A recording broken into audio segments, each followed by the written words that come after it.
sobre el liderazgo.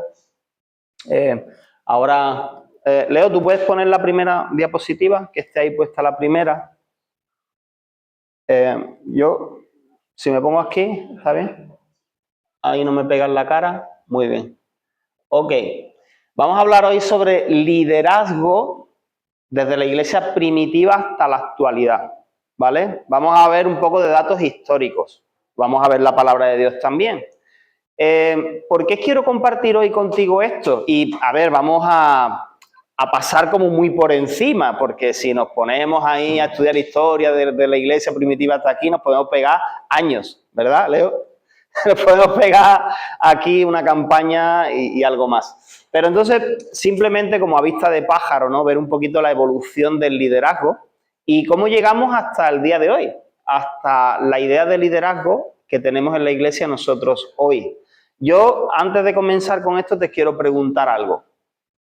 ¿Tú crees que la manera que nosotros tenemos de celebrar el culto los domingos, incluso la manera de la autoridad que hay en la iglesia, cómo lo tenemos estructurado, establecido, ¿tú piensas que es bíblico? ¿Sí? ¿Y por qué piensas que es bíblico? O sea, por ejemplo, la manera de celebrar el culto, ¿por qué piensas esto es bíblico? Esto es el modelo bíblico.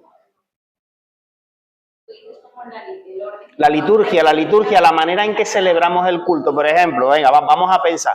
Llegamos aquí, ¿qué es lo primero que hacemos? Oramos, ¿no? Hoy, por ejemplo, no hemos comenzado orando, pero oramos, hay una persona que preside, lee unos versículos, luego pues hay unas alabanzas que se proyectan, hay algún testimonio, luego ¿qué hay? Pues hay una prédica, ¿no? Que normalmente pues predica el pastor o a veces otros hermanos. Luego, pues, si se celebra la Santa Cena, se celebra la Santa Cena, se pasa la ofrenda, ¿no? Y adiós, muy buena, y nos vemos, ¿no? Nos vemos en las casas o nos vemos la semana que viene. Eso es bíblico, porque así enseña la Biblia que así hay que hacerlo. No te quiero poner a dudar de, ¿será que estamos nosotros más desviados? Eso es lo importante. Mira, yo lo que quiero hoy es haceros un poco pensar. No estoy diciendo que lo que estamos haciendo está mal, ¿vale? Ojo, no quiero confundirte ni ponerte dudas en tu mente. Lo que quiero decirte es que a veces nosotros, como esto es lo que conocemos, nos aferramos y decimos, porque esto es bíblico, y si vamos a otra iglesia que se hace diferente, es que esta gente no son bíblicos, que esta gente no. Y nos peleamos por cosas así. Bueno, a lo mejor tú no, yo sé que aquí no, ¿vale? Pero que hay gente creyente que se pelea por cosas bastante simples, ¿vale? Entonces, yo te digo, ¿es bíblico porque así lo enseña la Biblia? Pues si tú vas a la Biblia, muéstrame algún versículo que te diga pues el orden de culto, de que había uno que pasaba la ofrenda y que había otro que ponía unas alabanzas y que había... Pues a lo mejor no lo vas a encontrar, ¿verdad? Sino que realmente pues ha ido evolucionando, ha ido modelándose a lo largo de la historia y hay muchos factores que influencian, ¿vale?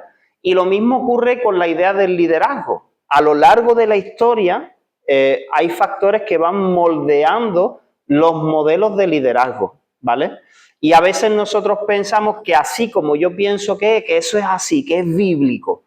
Y puede haber diferentes modelos o incluso a lo mejor podemos a veces correr el peligro de desviarnos del modelo esencial que nos muestra la palabra de Dios y sobre todo que nos muestra Jesús, porque nuestro máximo referente es Jesús, ¿verdad? Entonces, eso te lo digo para ponerte un poco a pensar. A mí, personalmente, me gusta cuestionarme, a ver, David, ¿qué es lo que estás haciendo? ¿Y por qué lo estás haciendo? ¿Y por qué lo afirmas que es así? ¿Está mal que lo hagamos así? No, pero lo importante es no cuadricularnos, no encerrarnos, ¿vale? Eso sí es importante. Yo recuerdo una ocasión en una iglesia, no voy a decir dónde, tú a lo mejor ni la conoces, ¿no? Pero para no... recuerdo que no estaba el pastor y yo me quedé a cargo, y yo estaba predicando y a mí se me olvidó que salgan los niños de la escuela dominical adelante para que el pastor, que en este caso era yo, orase por ellos y pasaran a la escuelita. Bueno, pues ese día, no sé si fue casualidad o lo que sea, que los niños se portaron muy mal. Y la hermana que llevaba la escuelita dominical, sí, porque el pastor no ha orado por los niños y se han portado terrible, y eso es porque no tienen la bendición del pastor. Entonces yo me quedé un poco como, hermana, los niños a lo mejor habían comido de más, estaban indispuestos, yo no sé, ¿vale? Pero te das cuenta como en el momento que me sacan de la estructura, esto es, a ver, no estamos hablando de que has hecho una barbaridad, que se te ha olvidado que los niños pasen adelante, ¿no? ¿Son los niños más bendecidos si ora el pastor? No.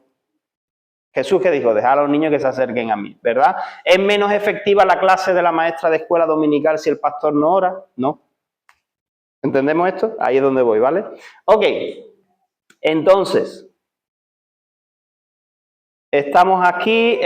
Pasa la siguiente diapositiva, Leo, por favor. Muy bien.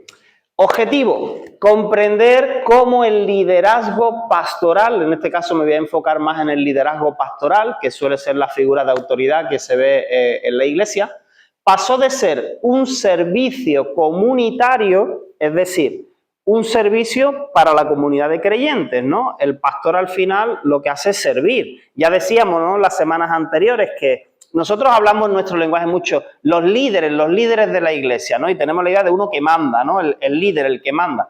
Pero en realidad, quizás tendríamos que cambiar el enfoque, los servidores. O sea, pues, personas que están al frente sirviendo a los demás. O sea, el objetivo no es que me hagan caso a mí, el objetivo es servir a los demás, ayudarles a conocer al Señor, a guiarse por la palabra de Dios. Pues vamos a intentar comprender cómo el liderazgo pastoral pasó de ser un servicio comunitario a la comunidad a una figura jerárquica e institucional. ¿Qué significa esto?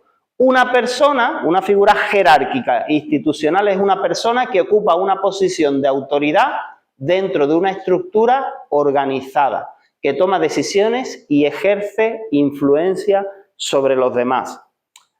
¿Hace eso un pastor? ¿Toma decisiones? ¿Tiene influencia sobre los demás? Sí, pero lo que estamos hablando es cómo a veces se ha podido pasar de esa idea de estamos para servir a la comunidad a ser una persona en autoridad que toma decisiones, que dice yo digo lo que se tiene que hacer y punto, ¿vale? Que no es la idea, ¿ok? ¿Cómo se transformó el liderazgo en la iglesia desde el modelo de Jesús hasta el modelo actual? Vamos adelante, Leo. Ok, liderazgo de la iglesia primitiva. Ya hemos venido pues compartiendo, ¿vale? Jerusalén, aproximadamente entre el año 30 y año 60 después de Cristo, ¿qué había? Lo estuvimos compartiendo hace un par de semanas. Estaban los apóstoles, ¿no?, que eran los que compartían las enseñanzas de Jesús, y vemos que empiezan a aparecer, porque se nombran a unos diáconos. ¿Os acordáis de quiénes eran los diáconos, no? Para servir, ¿dónde? En las mesas, para servir en las mesas, pero luego vimos que aunque nadie pues le dijo que tenían que hacer nada especial aparte de servir a las mesas, eran personas que predicaban el evangelio, que Dios lo usaba con señales y prodigios, o sea, que eran servidores a disposición del pueblo y de la comunidad, ¿no? Hechos 6:3, por lo tanto, hermanos, escojan a 7 hombres que sean muy respetados, que estén llenos del espíritu y de sabiduría, a ellos les daremos esa responsabilidad. Ok. No había, salvo lo que ya hemos mencionado, los apóstoles, que todo el mundo sabía quiénes eran, y estos hombres que fueron nombrados públicamente, pues no había mucha distinción entre clero y laicos. ¿Qué significa esto? O sea, que no había una casta de estos son los líderes y estos son los súbditos. O sea, eso no existía en la iglesia primitiva. Eran todos hermanos. Nosotros somos todos hermanos, ¿verdad? Entonces, no había quizá esa diferencia que más adelante sí vamos a ver, ¿vale? Todos eran parte activa del cuerpo. Ok, siguiente. Primeras formas de organización. Vamos viendo, conforme vamos leyendo la palabra de Dios, conforme el evangelio se extiende, sobre todo con los viajes misioneros de Pablo, en Hechos de los Apóstoles lo vemos, y luego vemos en las cartas que él envía a las iglesias, aproximadamente entre el año 50, 60 después de Cristo, que se mencionan obispos y diáconos. Y además Pablo, en la carta a Timoteo, a Tito, habla incluso de requisitos para las personas que van a ocupar esa responsabilidad. Nota, hoy no nos vamos a meter en todo, pero los requisitos que Pablo menciona para esos obispos. Obispo significa como un supervisor, ¿no? Como alguien que está pendiente, que supervisa. Y el diácono, un servidor, la mayoría de los requisitos que tenían para ellos eran de carácter, de conducta y de carácter, ¿vale? Y luego, evidentemente, que sean aptos para enseñar, ¿vale? Todo tenía que ver mucho con ser ejemplares. Ok, Filipenses 1.1, por ejemplo, Pablo y Timoteo, siervos de Jesucristo, a todos los santos en Cristo Jesús que están en Filipos, con los obispos y diáconos, ¿vale? Vamos viendo que se van mencionando pues estas figuras, vamos a decir, de liderazgo. El liderazgo era funcional, o sea, cumplir una función y no tanto una jerarquía. Es decir, el propósito del liderazgo no es decir aquí mando yo, sino cumplir una función para el buen funcionamiento, valga la redundancia, del cuerpo de Cristo. Para que, ¿qué venimos diciendo? Que hacen falta que personas se pongan al frente. Ponerse al frente, que es servir a los demás, estar pendiente del hermano y tal. Que no puede recaer todo sobre una sola persona porque sería imposible, ¿vale? Siguiente. Ok, el cambio comienza a finales del siglo I. Mirad, datos ahí un poco curiosos. Ignacio de Antioquía, en el 110 después de Cristo, nació alrededor del 35, ¿vale? En Siria, y fue el tercer obispo de Antioquía después de Pedro y Evodio.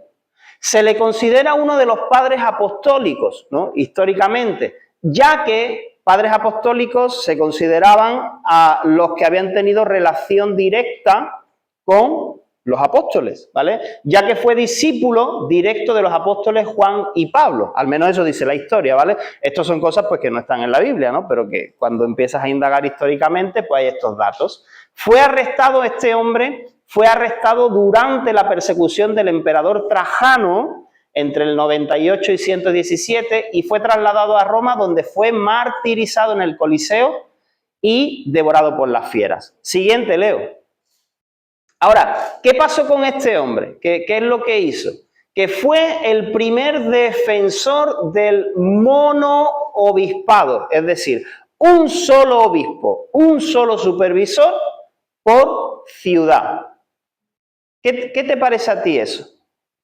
Que si antes había, pues en cada congregación, ¿qué era una congregación en los tiempos de la iglesia primitiva? Un conjunto de creyentes en un pueblo. Eso es una congregación. Cuando Pablo envía cartas a las iglesias, él dice a la iglesia que está en Filipo. No significa que estaban todos aglutinados en un sitio, sino que es a todos los creyentes que están en Filipo. Las cartas de Pablo iban pasando de grupos en grupos en grupos para que todos lean lo que estaba diciendo. ¿Entendemos esto? ¿Vale? Entonces, ahora, este hombre propone que haya un solo obispo por ciudad. Es decir, concentrar la autoridad en uno solo. En sus cartas insta, o sea, anima o casi que propone a la fuerza obedecer al obispo como al Señor. Obedece al obispo porque éste representa al Señor. La Biblia dice que tenemos que obedecer a nuestros pastores, escuchar sus consejos, imitar su fe, ¿vale? Pero poco a poco como se puede ir cruzando una línea como diciendo todo lo que yo diga, que soy el obispo, está saliendo de la boca de Dios. Yo te soy muy sincero, no todo lo que yo digo es que el Señor me la revela para que yo te lo diga. Yo hay cosas que te comparto que procuro que sean de la palabra de Dios, por supuesto que sí, y hay otras cosas que te hablo desde mi experiencia, ¿vale? Yo te doy consejos, intento transmitirte la palabra de Dios. Tú verás qué es lo que haces con eso. Pero sobre todo, tu fuente primaria, ¿cuál es? La Biblia, ¿no? Las Escrituras. Entonces, entrar en una dinámica donde yo digo, lo que yo diga, eso viene de Dios, todo lo que yo diga. Entonces, y como me lleves la contraria, se la estás llevando al Señor. ¿Y qué te pasa si le llevas la contraria al Señor? ¡Bla! ¡Maldición! Eso es peligroso, ¿vale? Entonces, él empieza a hablar de obedecer al obispo como al Señor Y este cambio surge, ¿por qué surge? Ahora entendamos el contexto histórico, el contexto del momento, por la necesidad de unidad frente a herejías y persecuciones. Tú sabes que las falsas doctrinas, los problemas con la Iglesia no son de ahora, son desde el principio. Desde el principio empiezan a surgir falsas doctrinas, a decir que, por ejemplo, que Jesús nunca fue hombre, que eso es imposible, una mezcla con el pensamiento griego, y hay un montón que no vamos a hablar de ellas. Entonces, se vio conveniente que hubiera una autoridad fuerte, potente, que ponga orden. ¿Para qué? Para que no se me desvíen, ¿vale? Para que no se me desvíen, y también como una figura así fuerte para animar a los hermanos en medio de la persecución, porque en el tiempo de la iglesia primitiva venía un emperador, este sí, el siguiente, persecución, a muerte. A lo mejor había uno medio buenito y el otro, ¡pum!, a muerte, a saco, a matar cristianos. O sea, venía uno tras otro, ¿vale? Esa era la realidad. Entonces, quizá en ese momento fue útil que hubiese esa figura de autoridad. Siguiente, Leo. Ok, del liderazgo carismático, que tiene que ver con los dones que Dios nos da, a un liderazgo más enfocado en institución. ¿Qué diferencia hay cuando nosotros hablamos, para que nos entendamos, de la Iglesia como cuerpo de Cristo y la Iglesia como institución? ¿Es la Iglesia, según la Biblia, una institución? ¿Somos nosotros una organización? ¿Somos una asociación? ¿Somos una fundación? No, nosotros somos el cuerpo de Cristo. Pero en este tiempo en el que vivimos, legalmente somos una institución. Bueno, nosotros en Estema, por lo menos, hasta ahora no tenemos personería jurídica. La Iglesia de Antequera sí la tiene, Iglesias ICEA lo tiene. ¿Por qué? Porque en este tiempo que nos ha tocado vivir, para ser legales, para no tener problemas con la justicia y andar bien, pues tenemos que tener un reconocimiento público, legal, ¿vale? Pero no debemos confundir lo uno con lo otro, ¿vale? Entonces, esto es lo que empezó a ocurrir. Mira, en el siglo II y III se consolida la figura del obispo como autoridad doctrinal y disciplinaria. Es decir, este es el que dice lo que está correcto y este es el que disciplina a los demás, ¿vale? Curiosidad, en Roma el obispo Víctor I, entre el 189 y 199, fue el primero en imponer decisiones litúrgicas a otras iglesias. ¿Qué significa esto? Decisiones litúrgicas a otras iglesias. Es decir, que en esta iglesia se hace el culto de esta manera y allí tienen alguna diferencia. Pues ahora yo, como tengo más autoridad, le digo a las otras iglesias, tenéis que hacerlo como lo hacemos aquí, punto. Así es correcto. ¿Entiendes? Y en este caso era conforme a la Pascua, qué día se celebra la Pascua, si es la Pascua judía, si es... cosas así, ¿vale? Cosas que a veces pues, nosotros ahora al mirarlo en la historia decimos, pues no era tan importante a lo mejor, ¿no? Que hubiese algún tipo de problema por eso. Se introduce el concepto de sucesión apostólica como legitimación del liderazgo. ¿Qué quiere decir? Hasta el día de hoy, hace poco se ha nombrado un papa, ¿verdad? ¿Qué es lo que se cree? Que ese papa viene directamente desde la sucesión ¿de quién? Del apóstol Pedro. Uno tras otro, uno tras otro. ¿Por qué? Porque quizá ese delegó su autoridad sobre otro o porque simplemente pues, se cree que Dios mismo es el que ha escogido a esta persona para que sea la sucesora. ¿Entiendes? Ahí empieza a arraigarse esa idea. Siguiente. ¿Os vais dando cuenta de cómo va cambiando a lo largo de la historia la idea del liderazgo? Cosas que no están en la palabra de Dios, sino que simplemente por el contexto, por lo que está ocurriendo, pues se van tomando decisiones. Constantino y el giro imperial. El emperador Constantino, año 313. En el edicto de Milán, Constantino legaliza el cristianismo. Ojo, no estamos hablando de que impuso que todo el mundo fuese cristiano, eso lo hizo Teodosio, un poquito más adelante, pero hasta entonces había persecución. ¿Por qué? Porque el cristianismo era considerado una religión ilegal. ¿Sabes por qué? Porque podías practicar cualquier religión, pero tú tenías que decir que el César, el emperador romano, era el señor de todo, casi un dios. Y en la religión, vamos a decir cristiana, se decía no, Jesús es el Señor. Y eso estaba pagado con muerte, ¿entiendes? Entonces Constantino legaliza y dice, oye, esta religión ya no es ilegal, ¿vale?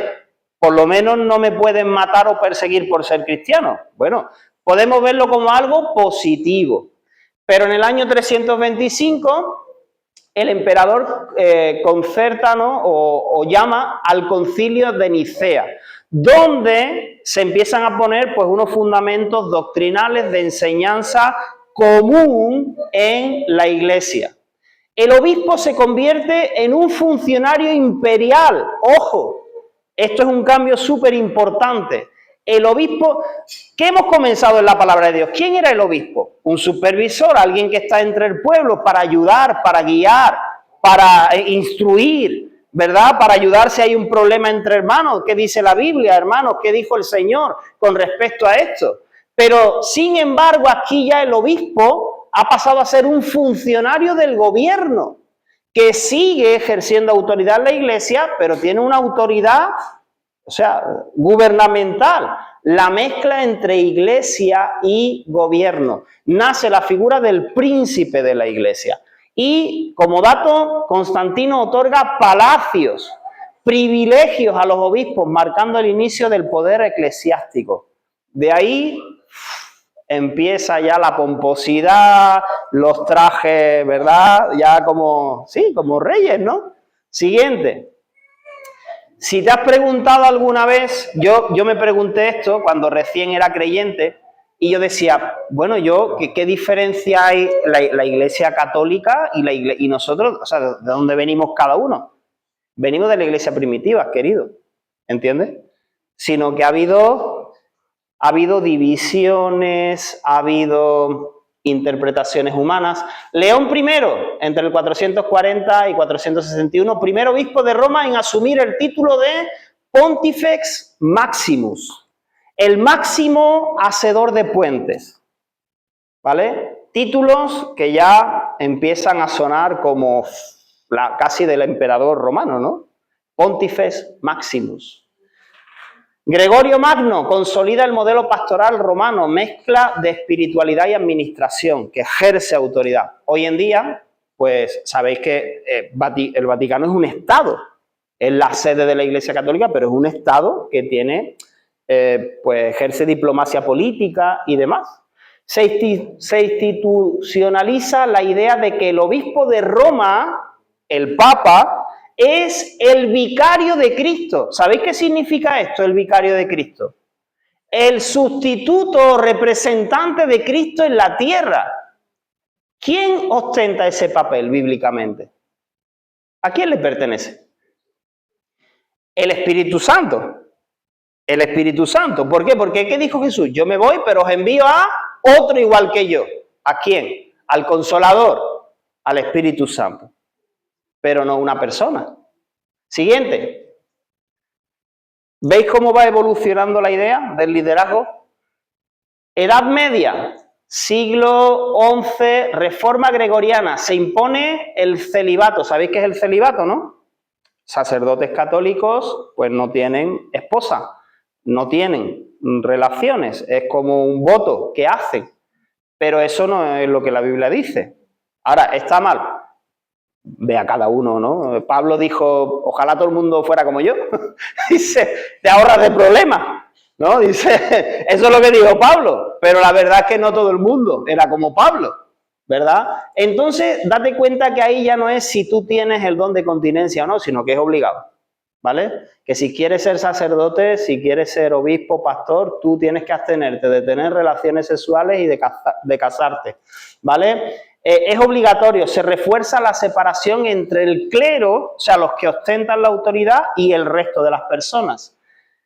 1054, el cisma, una de las grandes divisiones entre el Oriente y Occidente. La autoridad papal es uno de los factores clave. De ahí surge la separación entre Iglesia católica e Iglesia ortodoxa.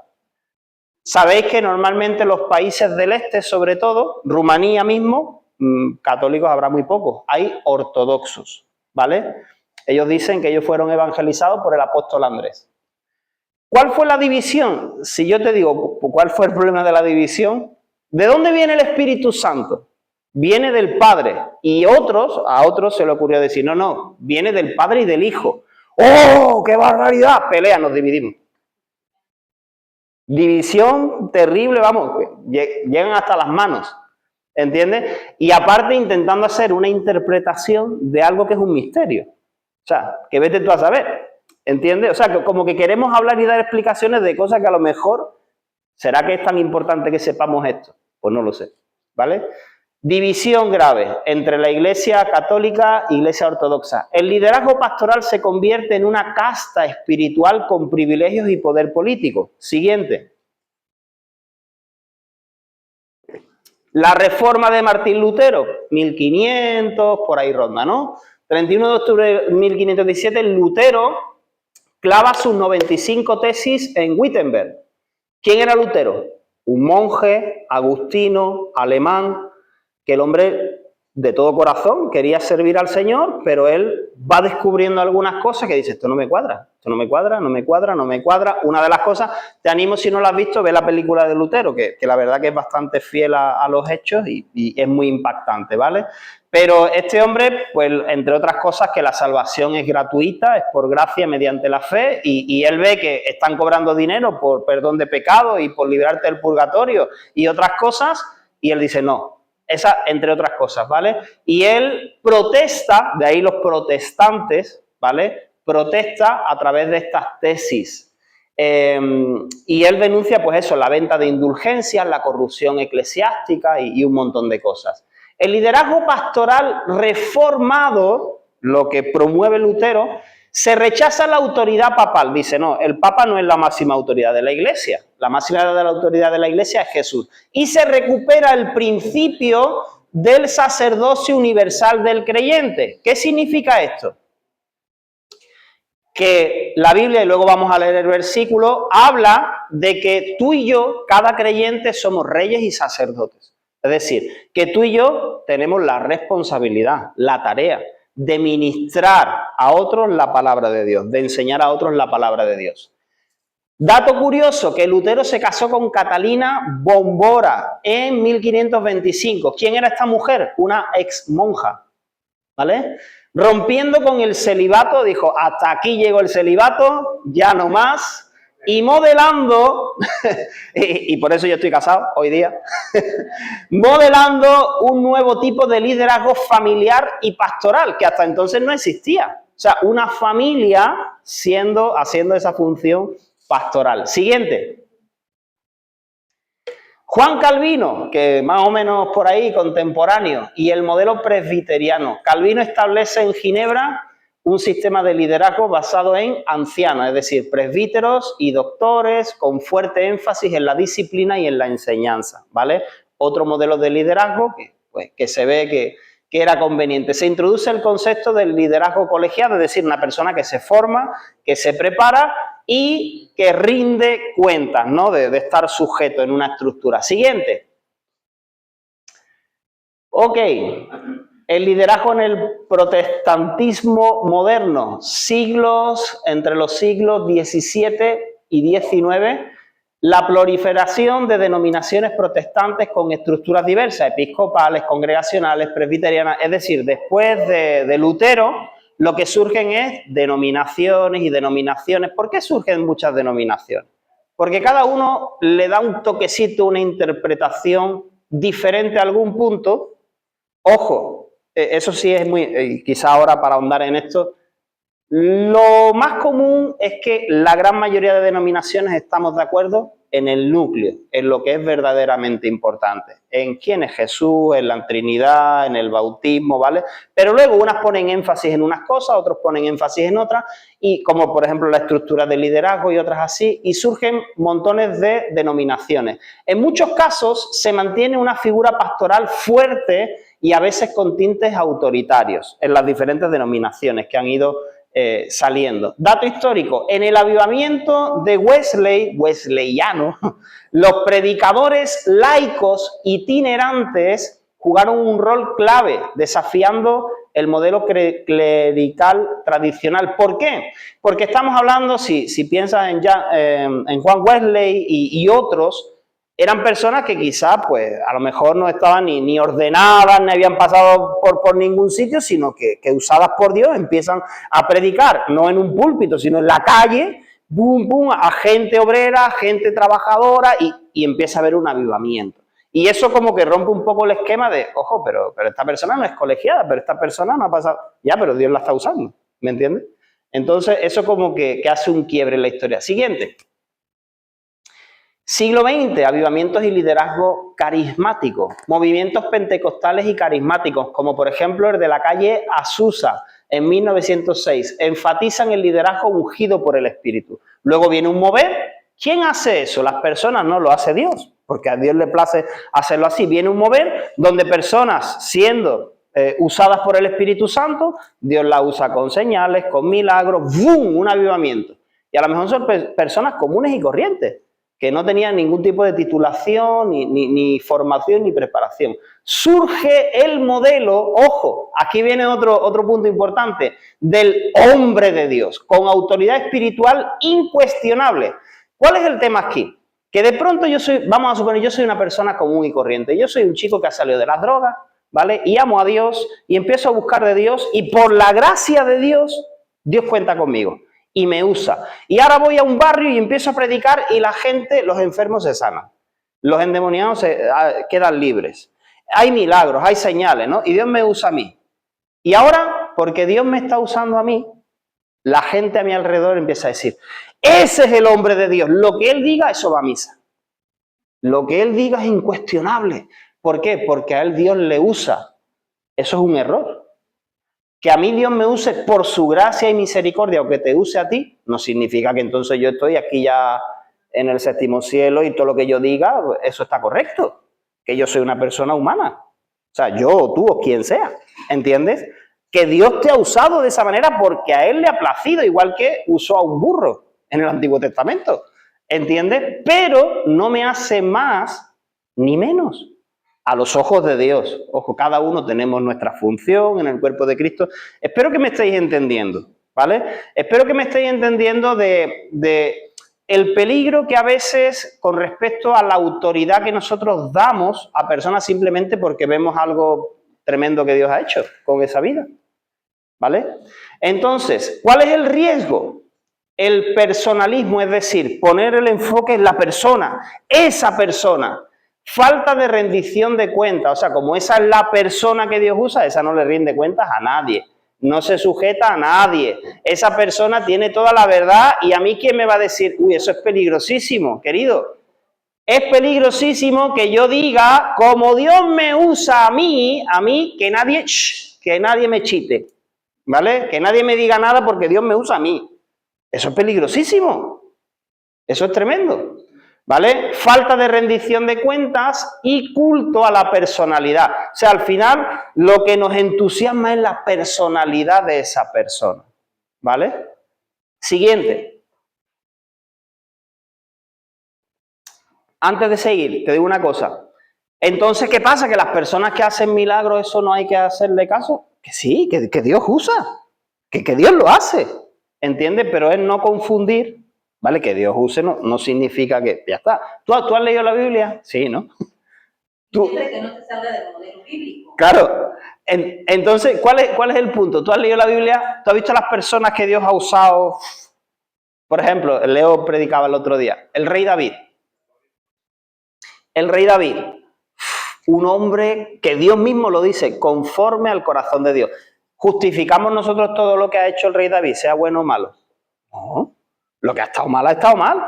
Ahora, que Dios lo ha amado, lo ha aceptado así. Pero entonces nos decimos, bueno, como David tuvo muchas mujeres, pues yo también puedo tener, porque como Dios dijo que era un hombre conforme al corazón de Dios, entonces yo eso me lo cojo para mí, porque era el ejemplo a seguir. No. O sea, hay cosas donde David metió la pata. ¿Entendemos la diferencia? Ese es el punto, ¿entiendes? Entonces, pero a veces ciegamente decimos, como esa es la persona que Dios usa, todo lo que haga, aunque sea una barbaridad, y todo lo que diga, aunque no esté ni en la Biblia, lo sigo, lo hago. Eso es un problema. Contraste bíblico, ¿vale? El liderazgo como servicio. Mateo 20 del 26 al 28. Jesús mismo dice, pero entre ustedes, y se lo dice a sus apóstoles, pero entre ustedes será diferente. El que quiera ser líder entre ustedes deberá ser sirviente, y el que quiera ser el primero entre ustedes deberá convertirse en esclavo. Pues ni siquiera el Hijo del Hombre, es decir, ni yo mismo, que soy Jesús, ¿vale?, vino para que le sirvan, sino para servir a otros y para dar su vida en rescate por muchos. Jesús lo que está haciendo es redefinir el liderazgo como un servicio humilde y no como alguien que se aprovecha de la autoridad que tiene. Eso es lo que Jesús hizo, que ya estaba pasando cuando Él vino, entre los fariseos, los saduceos. Siguiente. Liderazgo bíblico es servicial, humilde, ejemplar, formador de otros discípulos que asumen responsabilidad, no que acumula poder. Mi objetivo aquí, el mío personal, ¿no? Yo siempre te lo digo, yo no es que venga, que se levanten otros, ¿me entiendes? Y eso es lo que la palabra de Dios nos enseña, ser discípulos, no que todo el poder recaiga sobre uno, como lo que pasó en la iglesia primitiva, ¿verdad? No, todo sobre uno, centrado en Cristo y no en la figura del pastor. Igual, me duele la boca de decirlo, espero que lo captes vez tras vez. Yo no soy la persona más importante aquí. El pastor principal de la iglesia es Jesús. Yo desempeño una función, ¿vale? Una función. Con todo esto, repito y hago énfasis. Entonces los ministerios, claro, sí, que Dios ha dado ministerios, ha dado dones. ¿De qué hablamos?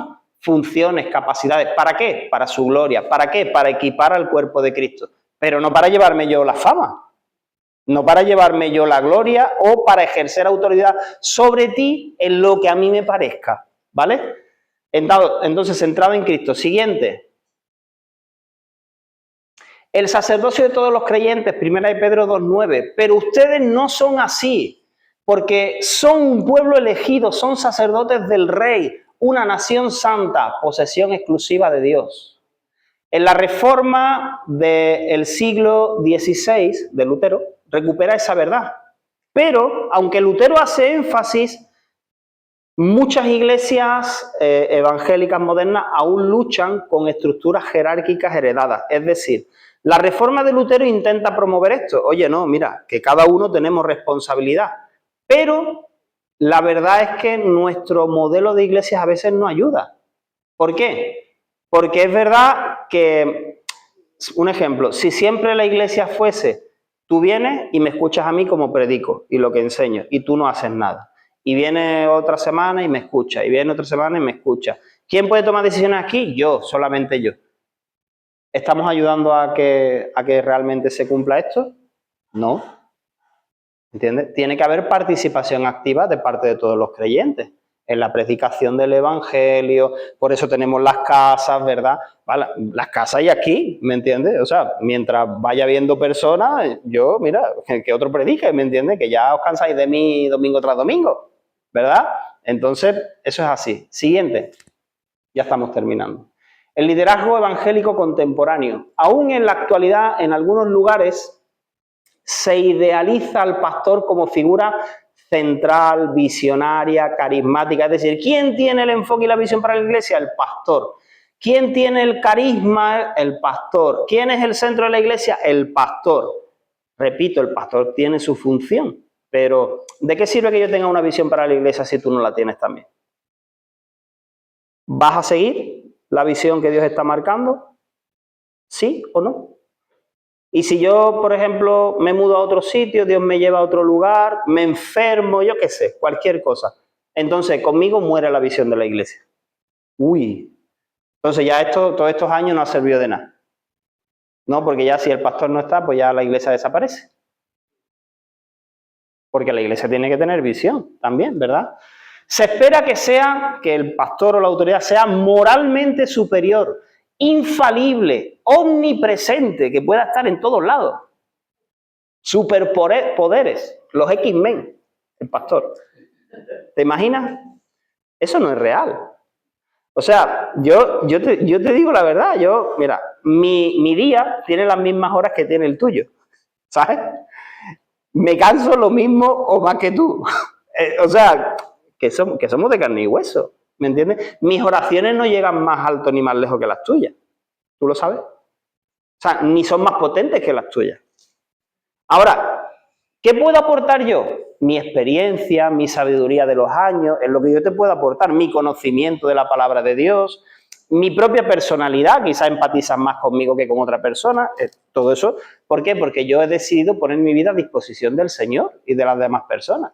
Pero no es que yo tengo más que tú. ¿Entendemos esto? Se confunde autoridad espiritual con poder institucional. Y a ver, como pastor de esta iglesia, a nivel institucional, es decir, si cada uno hace lo que le parece, esto es una locura. Entonces, tiene que haber institucionalmente una figura que dice, oye, hermanos, pues, ¿qué hacemos con esto? O, no, esto mejor vamos a hacerlo así, o vamos a tener este horario, o vamos a hacerlo de tal manera, o esta persona puede estar llevando este grupo, pues de momento no. Tiene que haber esa gestión. ¿Por qué? Para que haya un orden, eso sí. Dice 1 de Pedro 5:3, no se enseñoreen de los que están a su cuidado, sino sean ejemplos para el rebaño. Siguiente, Leo.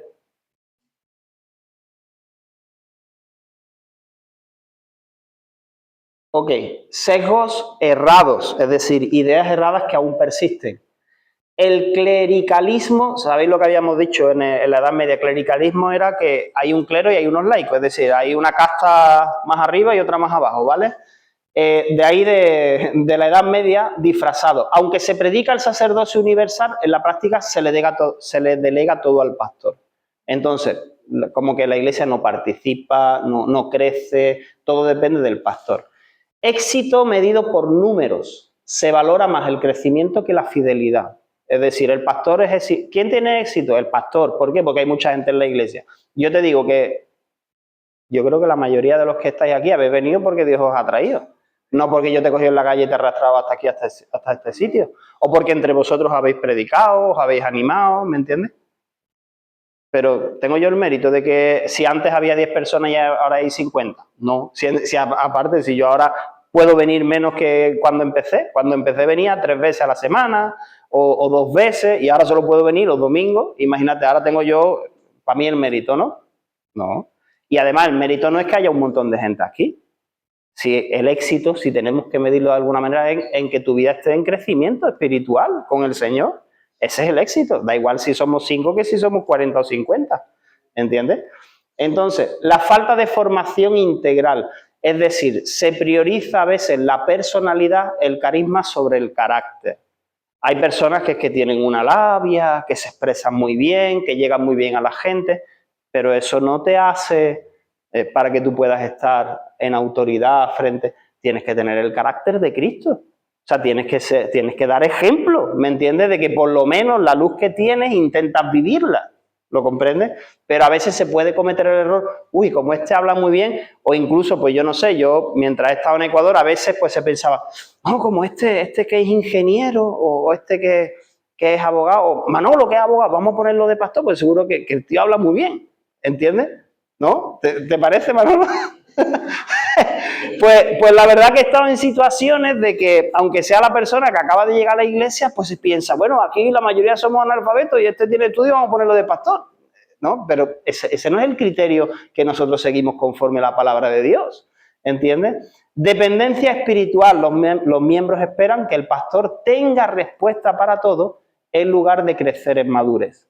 ¿Vale? Yo, eso sí te lo digo, hermano, yo no tengo respuesta para todo. No tengo respuesta para todo lo que a ti te ocurre. No tengo respuesta ni para lo que me ocurre a mí. para que tú veas, ¿no? Eso que quiero causarte desánimo, frustración, no, pero que contamos los unos con los otros. Oye, que tú cuentas conmigo. Te digo una cosa, si tú tienes un problema, si hay algo que tienes alguna duda, tú dímelo, tú dime que quieres quedar conmigo. Tú dime, pastor, yo quiero que quedemos. Yo estoy súper ocupado. Pero no vaya a decir, no, que como el pastor está ocupado no lo voy a molestar. No, tú dime y yo me haré hueco en el momento que pueda, quedaré contigo. Iré contigo, o sea, lo que sea. Da igual si te voy a decir, mira, pues puedo después de 2 semanas, pero voy a hacerme hueco para estar contigo, para apoyarte en lo que pueda, con lo que tengo. ¿Me entiendes? Pero, pues eso no significa que tengo la varita mágica que es solución, ¿verdad? Siguiente. El consejo de Jetro a Moisés. Moisés intentaba atender personalmente todos los asuntos del pueblo, ¿vale? En el Antiguo Testamento. Jetro, su suegro, observó el desgaste y le dio un consejo sabio: delegar responsabilidades. Esta escena nos recuerda que ningún líder puede sostener solo el peso del ministerio sin agotarse ni frustrar al pueblo. ¡Ojo!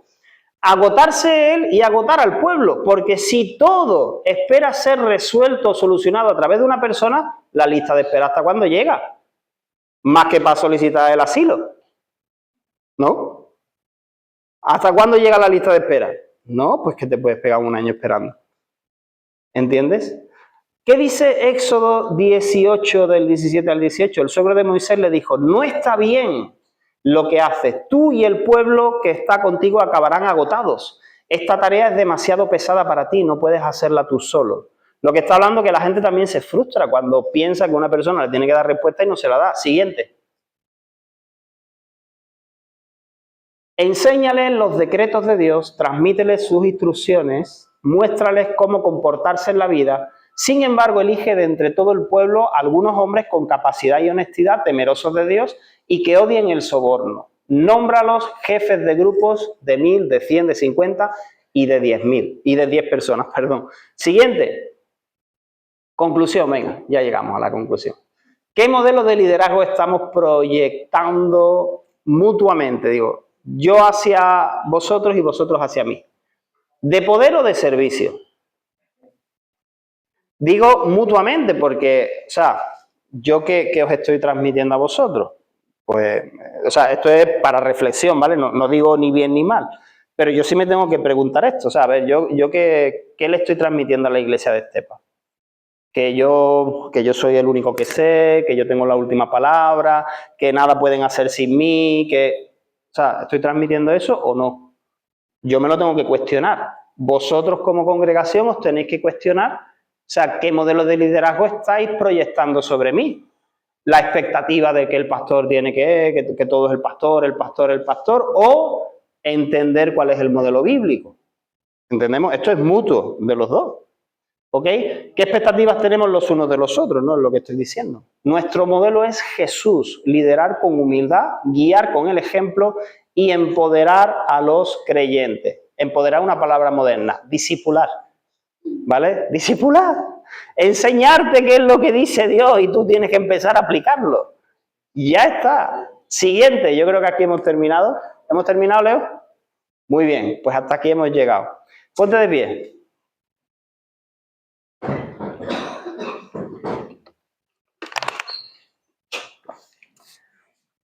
Bueno, pues espero que con esto, yo sé que hace mucha calor, estamos aquí sudando, pero que te ayude pues a tener un poco más claro, y siempre vea la palabra de Dios, vea la Biblia, ¿no? Pero ¿cuál es la función? ¿Cuál es el modelo de liderazgo? Mira, para mí, mi deseo como pastor de esta iglesia es eso, es ver personas que crecen, que asumen responsabilidades, ¿me entiendes? Que alcanzan a otras personas, que pueden vivir que podéis vivir vuestras propias vidas por los principios de la palabra de Dios, que vuestras vidas crecen, que dan fruto, que alcanzáis a otros, que tenéis incluso la capacidad de enseñar a otros lo mismo que habéis recibido. Eso es maravilloso, eso es lo que Jesús nos ha dicho, ¿me entiendes? Imagínate si mi idea fuese perpetuarme en el poder, quedarme aquí para siempre y por siempre, hasta que yo no me vaya de Estepa. Aquí no predica nadie, aquí no habla nadie, solo yo tengo la razón. Uf, pobrecito de vosotros, ¿verdad? Aguantando a una persona así. Entonces, ¿por qué? Porque nuestro deseo es ver el reino de Dios extendiéndose, creciendo, ¿vale? Y somos imperfectos. Yo te tolero a ti y tú me toleras a mí. Ojo, cuando nos pasamos de la raya hay que decir las cosas y habrá que corregirlas, ¿vale? Si tú me ves que yo me estoy desviando, me lo dices, me pega un tirón de oreja. Se oye, David, es que creo que te estás pasando, ¿no? Entonces, y es así. ¿Entendemos? ¿Qué te parece si oramos? Y vamos a pensar en esto. Y date cuenta, sobre todo algo muy llamativo, es como a lo largo de la historia, por contextos culturales, históricos, por situaciones, ¿no? Modelos de liderazgo como cambia, ¿no? Es flexible en cierta manera, pero el fundamento no puede ser cambiado, el modelo de Jesús, ¿verdad? ¿Qué es mejor organizarse que haya unos cuantas de personas que lo llevan o que tiene que haber uno solo? A mí me da igual, pero que sea con el carácter de Cristo. ¿Entiendes? Padre, en el nombre de Jesús, Señor, te damos muchas gracias. Gracias, Señor, porque tú nos has dado ejemplo en todo, Señor.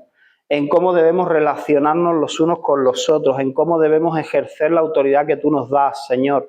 En cómo debemos también honrarnos, someternos unos a otros, Señor. En cómo debemos ser parte activa de tu iglesia, de tu cuerpo, cómo debemos ser reyes y sacerdotes, Señor, que ministran a otros, Señor, en el nombre poderoso de Jesús, Señor. Tú nos has enseñado, Señor, en una escala de valores, Señor, qué es lo más importante, Señor, y qué es lo que quizá no lo es tanto, Señor. Padre, perdónanos, Señor, por cuántas veces hemos cambiado esa escala de valores, le hemos dado la vuelta, hemos puesto encima, Señor, lo que no era importante o incluso lo que no era de tu agrado, Señor. Perdóname, Señor, a mí, Dios, si alguna vez he hecho esto, Señor.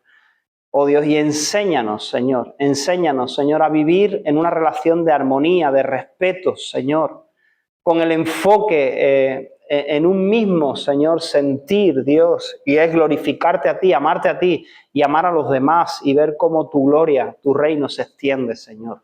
En el nombre poderoso de Jesús, yo oro, Señor, por tu iglesia aquí en Estepa, Señor. Oro, Señor, que me des también sabiduría, Señor, que me ayude, Señor, a desempeñar mi función, Señor. En el nombre de Jesús, Señor. Te damos la gloria y la honra, Señor. Amén. Amén.